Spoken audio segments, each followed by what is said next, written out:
So what you're watching here is a very big and very heavy branch from a sycamore tree rapidly descending towards our brand new greenhouse. This all started off from me buying a very long saw on a stick which I wasn't entirely convinced would work at all. So was it a worthwhile purchase, and did I squish our greenhouse? You're about to find out.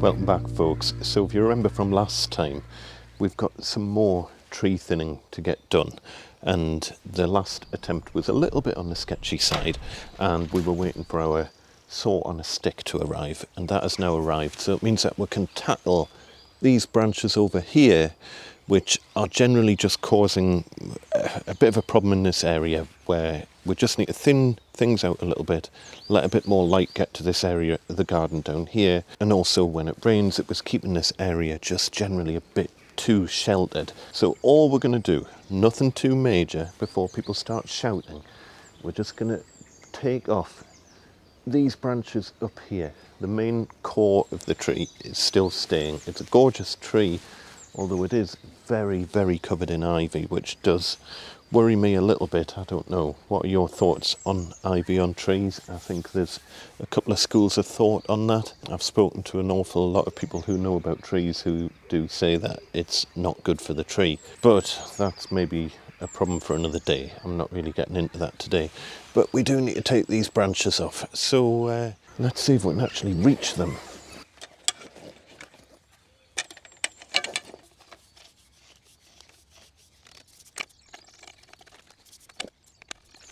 This is already getting quite heavy, but ooh, we're close. We're close. This might be doable. I reckon another 2 lengths and we'll be there.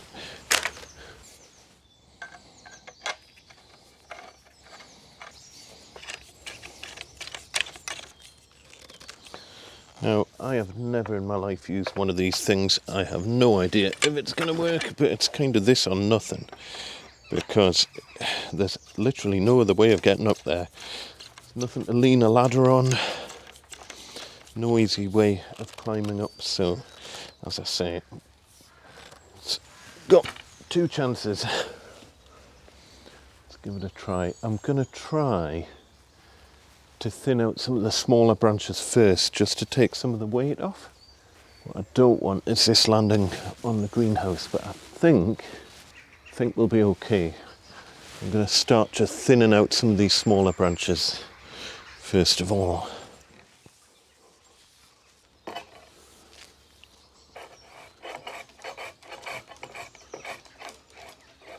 This might be easier to just snap off if I can. Oh.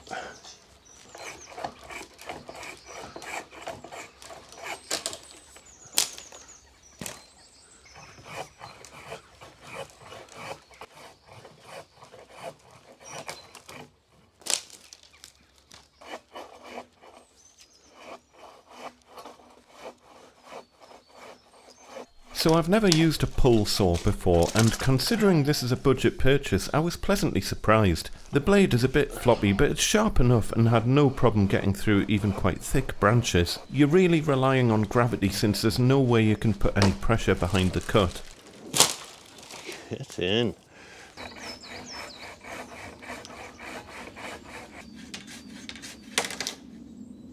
Obviously make sure you're not in a position where branches could fall on your head. Even some of these smaller branches could easily kill you if you were standing under them when they fell. You'll see later on when I'm dealing with some higher cuts, I put a hard hat on to be on the safe side.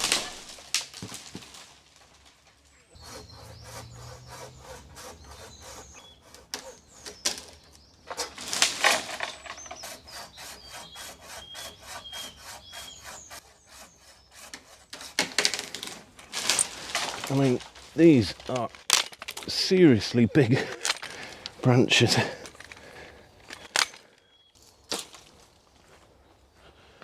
I don't look it from down on the ground, but you wouldn't want to be underneath any of these when they fell, I'll tell you that much.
So this is really a great example of what can go horribly wrong when you're doing this kind of work. And it's not really until you go kind of frame by frame through the video that you realise what went wrong and why things didn't entirely go as planned. And I was very, very lucky that this didn't land on top of our greenhouse. So I'm checking my exit routes and I'm looking all around me just in case I need to run when this falls. I want to make sure there's nothing that I'm going to kind of trip over. It's difficult to gauge from this angle, but I am standing in the safest place possible. But if we go frame by frame, you can see where I'm making the cut up here. But take a look at where the branch actually ends up breaking. And this will be a little bit more obvious if I kind of zoom in on this.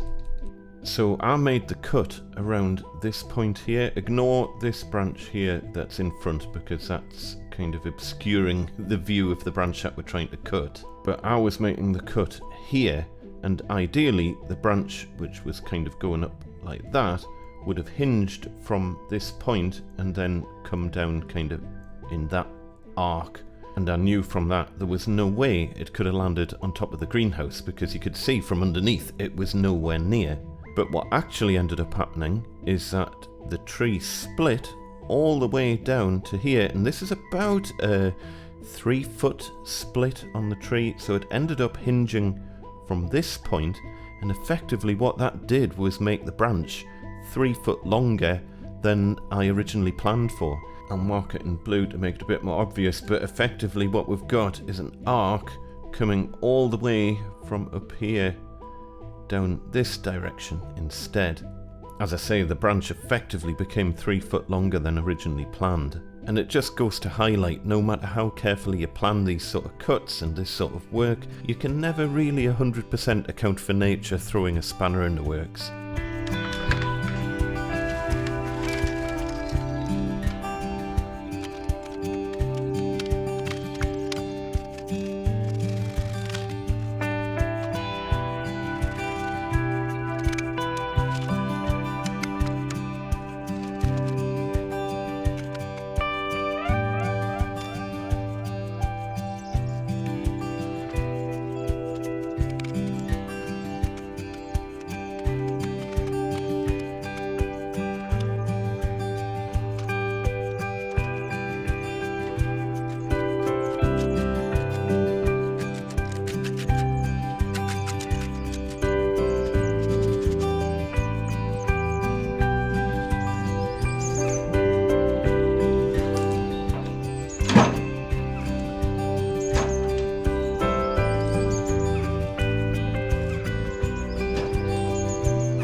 You know what it is? That went better than I thought it would, to be honest. Little bit sketchy, but to be fair, it could have been a lot worse. It was a bit closer to the greenhouse than I would have liked it to be. I did get a little bit panicky. I mean, from here, it looked like it was nowhere near over the top of it, but it's amazing once it starts to fall, you can never quite predict where it's going to end up. Luckily, it was just like a really thin little branch on the end, kind of caught the edge of the gut ring, so no damage or anything, but if it had been about a foot further over to the left, sorry, to the right, to your left, it would have been bad news. Really quite impressed with this saw on a stick, Amazon special. I'll include a link in the description if you're after something like this, but it's just a cheapy Chinese thing, but it did the job. It was the longest one I could find, and really I don't think you could do it any longer than that. I think because just the weight of this and the saw is it's quite heavy once you've got all the extensions on, and secondly you just can't get any weight behind the saw, so you're like basically purely relying on gravity to get through it. Some of the cuts are a little bit, well, they're not the best, but what I could potentially do now is get up there with a big ladder and just neaten those cuts off. It's just, you wouldn't want to be doing cuts like that up a ladder, because you never know where a great big branch like that's going to swing, and it could easily knock you off the ladder. Whereas if it's only a little kind of tidying up the ends of branches, that's a little bit safer. Still sketchy, but safer. As per usual, don't try this at home, folks. This is just the way I'm going about doing this, but if you want to do something like this, I would suggest you get the professionals in. Although I've no idea what they would have done differently to me, really, because there's no way of getting up there. Don't know, you'd need a cherry picker or something. Anyway, the good news is that all the branches overhanging this area, certainly from the sycamore tree, are now out the road. So this area here is pretty open now, which is fantastic, exactly what we wanted. So rain should be able to get down here, plenty sunlight should be able to get down here, and it should bring this section of the garden to life, fingers crossed. There are still a couple more branches to trim on this ash tree over here, but I'm not doing that today because my arms are sore. And once you start getting into sore muscles and things, that's when accidents start to happen. So that it only needs thinned a tiny little bit. A couple of the branches, just the ones overhanging the actual greenhouse, need thinned out, but there's not very much on that. So that's gone all right. Quite pleased with that. Job's a good one. So now we're just left with this giant pile of wood to process. This is all going to get either chopped up with the chipper and used for mulch. A lot of it will be turned into firewood as well, and any remaining branches and things, I don't know, we'll just kind of burn them or something. But this is quite a big pile. I reckon you're looking at 6 meters across, almost 2 meters high, probably 3 meters deep. So there's a fair bit of wood there, and you certainly wouldn't want to have been underneath any of these when they fell down.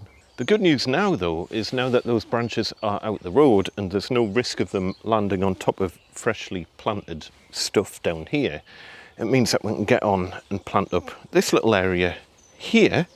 And the plan originally was to kind of transplant some conifers and things from the top and end of the garden that I didn't really know what to do with, and they weren't growing particularly well anyway. But I've decided to knock that plan on the head, and instead we're going to go for more kind of native species down here. We've already got 2 cherry trees, one either side.